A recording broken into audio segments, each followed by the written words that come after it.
Welcome back to base camp, WNC.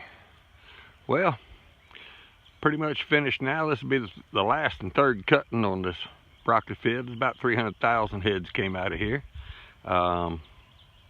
This is an early season variety. Next season, the next one's is this next whole different color green from here to here. Has about 200,000 heads in there. That's a full season.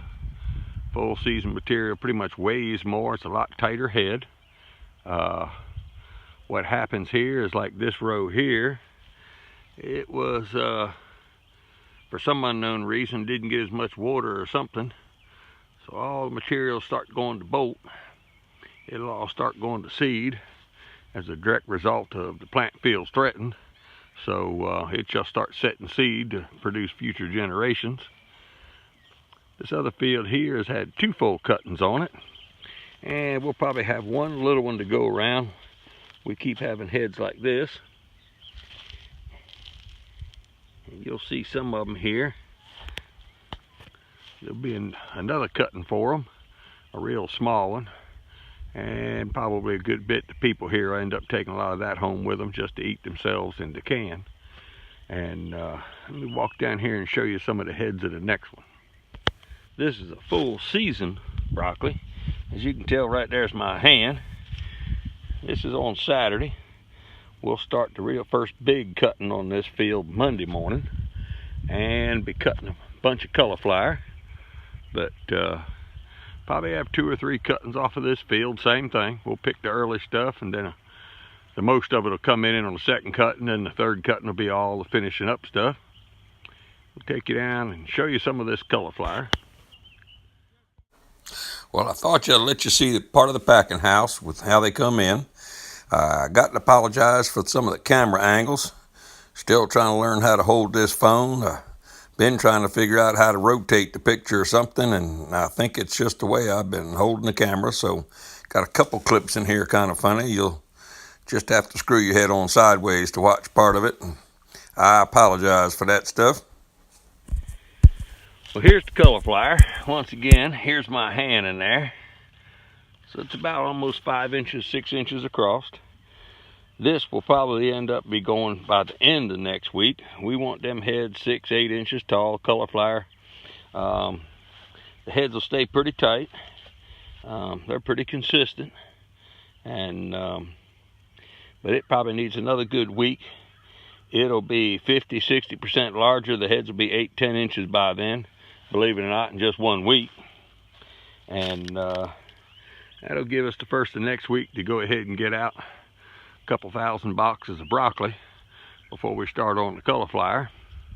And then about a week after all this stuff, the cheddar broccoli, all the yellow and blue and red, all will be coming in. Harvesting collards and kale still on the far end of the field. It's not a real big market, but it all adds something. The chefs just need a little bit of it from time to time. So we're going to go over and take a look at some other things we got going on. What I want to do is stop by this sweet corn patch and show you. Got a lot better stand, a lot more consistent. After everything on the planter was redone, brand new planter, and still had to spend money on it to get this thing to work right. So we finally got a good stand. Might be a little bit closer, but it was a whole lot better than the last stand where they were 1.5 feet apart. So we're getting it dialed in. We're going to go over and show you some melon plants and some cucumbers and things we did wrong on it. Maybe help you out, show you that what can be done with them and what can't be. Well, here's the okra plants. They're all shining out pretty good.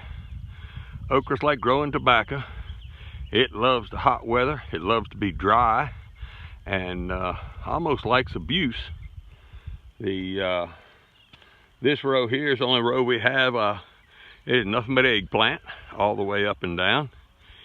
And then we move into some melons, and as you can kind of see in this row here, we kind of got some skips, and it's kind of like 2 plants and then 2 bad and 2 plants, and we are thinking what was in the tray or a good possibility it could have been the person that was planting that row, sitting on the machine, because that's about the spacing it would be hitting. We don't quite know if it was the person or what. We don't grow melons or anything in production, so this is just to take to the restaurants and here at the market stand, so we'll still probably have more than what we'll sell. But we're always trying to figure out what went wrong, what could be always done better. We're going to go over here and we're going to show you all these squash plants and everything right now, and they'll be ready in a week or less. Well, here we are. That's watermelons over here with the hit and miss. Then these are cantaloupes, and they look just beautiful. You can't quite figure everything out all the time. Then we move into these zucchinis, and you know, like everything else, you want to eat some.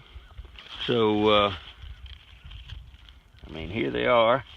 They're down here. They're all about 3-4 inches long. Been wanting to really get on eating some and just can't seem to get them. And this here is one of the chef's favorites.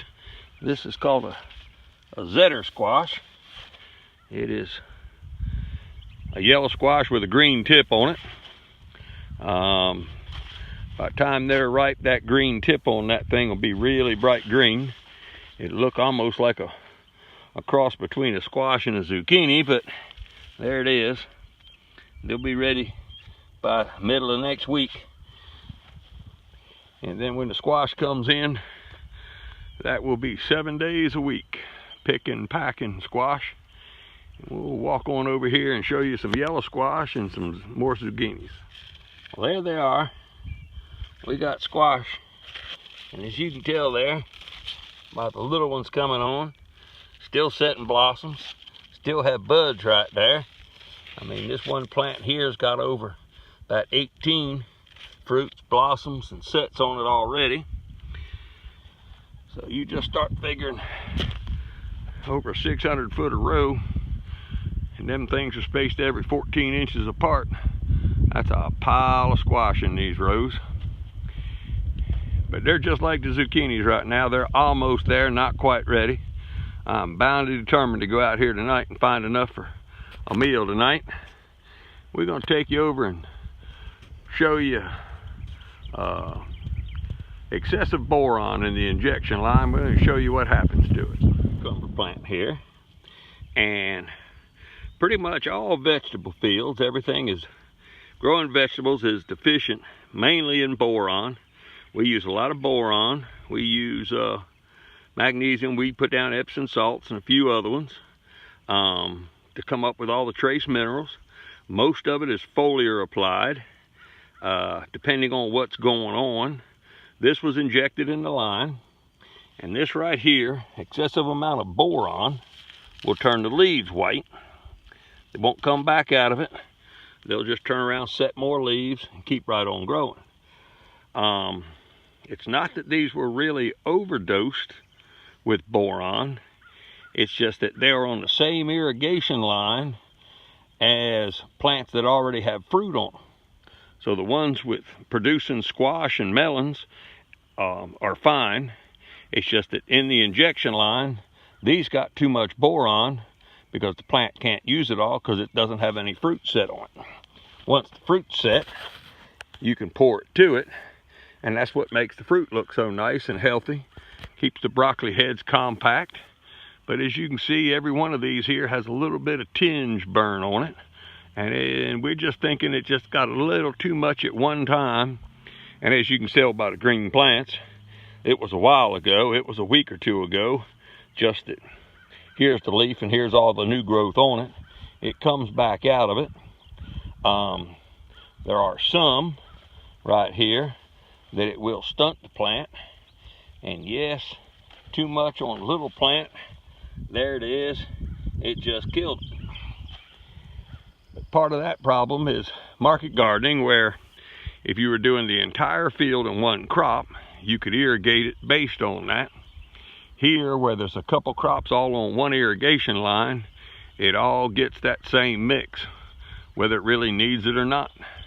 Now you see where it stunted and hurt some of these cucumbers, and you look over at all the tomato plants, and they doing fantastic. So it wasn't too much for all the tomato plants. It was just a little bit too much on the cucumbers, whether they were pickling or slicing cucumbers.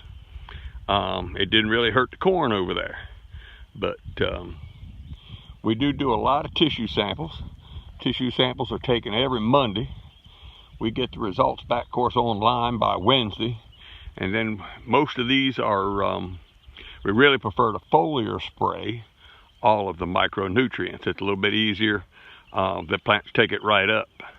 When you put it in the injection line, it's got to go up through the roots and it takes longer. But you'll see a reaction in a day later just applying everything foliar. So we'll go up the row here and we'll show you some beans. We finally got a stand. Believe it's a little too heavy, but once again, still working with that planter, trying to get things done. Hopefully we won't annoy it. You see, this is Saturday morning. We got pickers out here today. It's almost lunchtime now. It is now the beginning of May, and the crowds will die out by lunchtime. The afternoon takes a hardcore picker want to come up here in 70, 80 degree weather, 80 some degree weather, and go out and pick strawberries. I guess their house is air conditioned, and that's kind of where they prefer to stay. Well, here's the bean patch. If you all come up like this row, they're going to be a little bit heavier. And then you see the next row right in here. They're just barely starting to break the ground. But then these are up. We kind of figured we'd have a little bit better consistency using that John Deere Max Merge planter. That was the reason Walter even went with it. But everything's a learning lesson, so maybe in 10 years of using that planter, we'll have it all down. We've listened to people and talked to other people that use them, went by their recommendations, and some worked and some didn't. But as you look down here, you can see it. They are shining out in a row.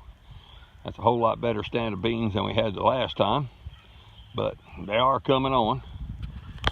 And at this time of the game, it is what it's going to be, and ain't a whole lot you can do about it one way or the other. Well, I'll let you look at these squash plants while I thank you for viewing. And as usual, any questions, let me know. Be more than glad to try to help you. If you like the videos, tell your friends. We're almost getting to 100 subscribers. We're just turning the world on fire. So, my website, emails are right there below. Any questions, comments, let me know. Thank you for watching.